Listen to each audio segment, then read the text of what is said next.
Ang Jollibee ay nagsimula bilang isang maliit na ice cream parlor noong 1975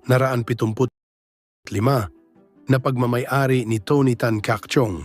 Sa paglipas ng panahon, napansin niya ang mas mataas na demand sa mga pagkain gaya ng hamburger, spaghetti at fried chicken, kaya nagdesisyon siyang i-convert ito bilang isang fast food restaurant.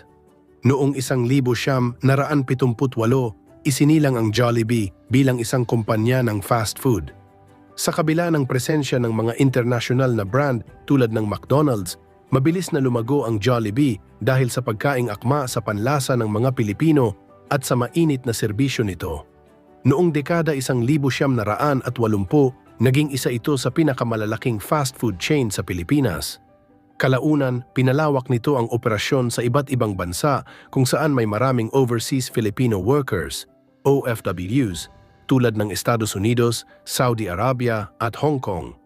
Ang Jollibee Foods Corporation, JFC, ay lumawak pa at bumili ng iba pang mga food brands tulad ng Chowking, Greenwich, Red Ribbon, Mang Inasal at Burger King Philippines. Ngayon, ang Jollibee ay isang simbolo ng tagumpay at ng kulturang Pilipino, hindi lamang sa bansa kundi sa buong mundo.